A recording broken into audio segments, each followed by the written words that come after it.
አንቺ በጥረትሽ ምትኖሪ በተቃራኒ ባልሽ በወር ደሞዝ እየተሯሯጠ የኮሚሽን ስራ እየሰራ ትንሽ ሱቅ እየከፈተ የቤት ኪራይ ለመክፈት እየታገለ ትምህርት ቤት ለመክፈል እየታገለ የኖረ ባልሽ ይሄንማ ቤት ሲገባ እግሩን ንጠቢው።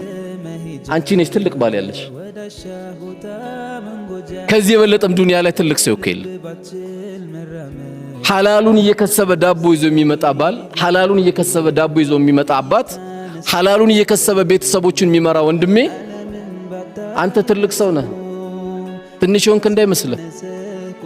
ተሯሯጥ፣ አብሽር፣ ቀና ብለህ ትሄዳለህ። ጂ+2 ባታወርሳቸው እስልምናን ታወርሳቸዋለህ፣ ሐላል ታወርሳቸዋለህ። አባትህ እኮ ታጋይ ነበር ትባላለህ። ሐላልን ለመፈለግ አባት እንዴት ታጋይ ነበር ትባላለህ። የዛንም ሲቀማ እዚህም ሲያስለቅስ የነበረ ደግሞ ዝም በል የህዝብ ገንዘብ በልቶ አባትህ ትባላለህ። እናውቀዋለን እኮ አባትህ የሆነ ጊዜ ከሆነ ሰው ስትጣላ ትሸማቀቃለህ። አባትን አላቆምና ነው ስንት ሰው አስለቅሶ ይሄን ገንዘብ እንዳመጣው ትባላለህ። አባትም ከአላህ ጋር ተጋጭቶ ነው ሄደው በሚያሳዝነው መልኩ አባትም የሰው ሐቅ ይዞ ነው ደሞ ይሄድ።